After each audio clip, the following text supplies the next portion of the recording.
साथियों, जय भीम, जय पेरियार।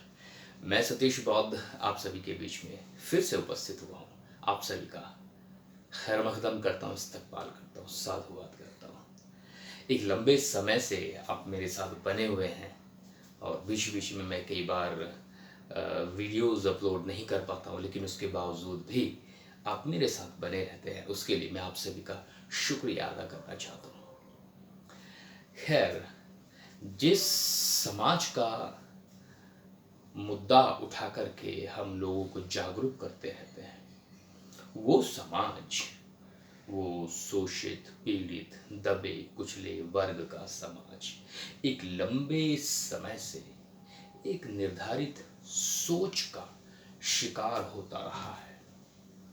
समाज में बड़े बड़े विद्वान पैदा हुए, संत महात्मा पैदा हुए। उन्होंने समाज को एकजुट करके उस निर्धारित सोच का पर्दाफाश समय समय पर किया है। बड़े ही सफलतापूर्वक हमारे विद्वानों ने, हमारे गुरुजनों ने, हमारे महात्माओं ने उस ब्राह्मणी ताकत को समय समय पर ललकारा है। अपने पैर की ठोकर मार के पेरियार ईवी रामास्वामी नायकर जी ने ब्राह्मणवाद की जैसे रीढ़ की हड्डी तोड़ दी और बाबा साहब डॉक्टर भीमराव अंबेडकर ने संविधान बना करके जैसे ब्राह्मणवाद को कुचल ही दिया।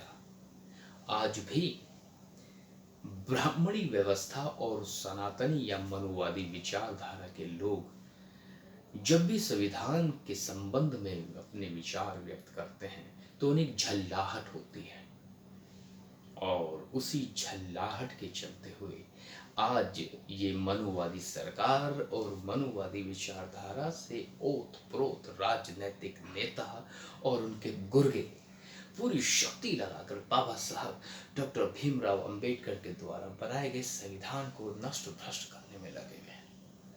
लेकिन मुझे आशा ही नहीं, पूरा विश्वास है कि हम सब लोग मिलकर के उनके इन मंसूबों को निश्चित नाबूद करने में जरूर सफल होंगे। खैर, इसी से जुड़ी हुई एक छोटी सी कहानी, लघु कथा आपके बीच में लेकर के आया हूं, जो ये प्रदर्शित करती है कि एक ब्राह्मणी विचारधारा कैसी होती है। एक मनुवादी विचारधारा से भरा हुआ व्यक्ति कितना घातक हो सकता है। पेश एक खिदमत है, छोटी सी कहानी आपके बीच में। हुआ कुछ यूं कि एक गांव पहले जंगलात से भरे होते थे, खेतों से भरे होते थे, लबालब तबरेज हुआ करते थे, लेकिन अब कहाँ उतने जंगल दिखाई देते हैं। तो हुआ कुछ यूं कि एक ब्राह्मण अपनी ब्राह्मणी के साथ एक गांव में रहता है और वहां उसने घर बना रखा है। एक दिन उसने अपने घर में देखा, कहीं से एक काला नाग आ गया। वो काला नाग उसके घर में घूम रहा है। अब वो घबरा गया, डर गया। डर के मारे बीवी को और जो उसका एक बच्चा था उसे लेकर के वो घर से बाहर आ गया। घर के अंदर घुसा ही नहीं, इतना डर लगा और चिल्ला चिल्ला के कहने लगा, अरे मुझे बचा लो, कोई तो हो जो मुझे बचाए, मेरे परिवार को बचाए। एक काला नाग मेरे घर में घुस आया है, किसी तरह से कोई मेरे ऊपर कृपा करे और मुझे इस जंजाल से मुक्ति दिलाए। तभी दो लड़के आए, एक लड़का मुसलमान और एक लड़का था दलित। दोनों के हाथ में लाठी है। लाठी लेकर के वो अंदर घर में घुसे। घर में घुस करके उन्होंने लाठी से उस सांप को मार दिया और बाहर निकाल दिया। ब्राह्मण और ब्राह्मण की पत्नी खुश हो गए। जब वो खुश हो गए और अंदर गए और वो मुसलमान भी चला गया और वो दलित भी चला गया और सांप भी मर गया, तो ब्राह्मण की घरवाली ने पूछा कि लाठी से अगर सांप मारना ही था तो आप मार देते।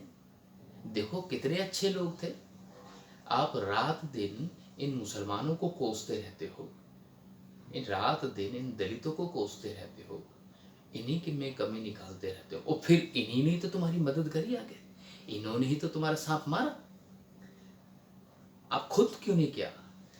तो ब्राह्मण ने कहा, अरे मूर्ख ब्राह्मणी, यही तो रणनीति है जो तू समझ नहीं पाती है। ध्यान से सुन, बता वो सांप मेरा दुश्मन था या नहीं था? कि हाँ जी था। बता ये दलित मेरा दुश्मन है या नहीं है? कि हाँ जी है। बता ये मुसलमान मेरा दुश्मन है या नहीं है? कि हाँ जी है। जब ये तीनों दुश्मन हैं तो क्यों ना इन तीनों दुश्मनों को आपस में लड़वा दिया जाए। जो भी मरेगा दुश्मन तो मेरा ही कम होगा, तो मुझे खुद लाठी उठाने से क्या फायदा जब मेरे दुश्मन को ही मैं लड़ा सकता हूं। और यही हुआ, सांप मारा गया। मतलब समझ पा रहे हैं आप? इस देश में ये जो ब्राह्मणी सोच है, ये हमें और मुसलमानों को हमेशा से लड़ाते आए हैं। अब और नहीं, अब बिल्कुल भी नहीं। इन्होंने राम के नाम पर दलितों को उकसाया है और मुसलमानों से लड़ाया। जब भी हिंदू और मुसलमान की लड़ाई होती है तो हिंदू कभी नहीं मरता, मरता है तो शोषित पीड़ित दबे कुचले समाज का आदमी। साथियों, हमें अब इन ब्राह्मणिक ताकतों को समझ लेना है, इन ब्राह्मणी विचारधाराओं से हमें बचना है।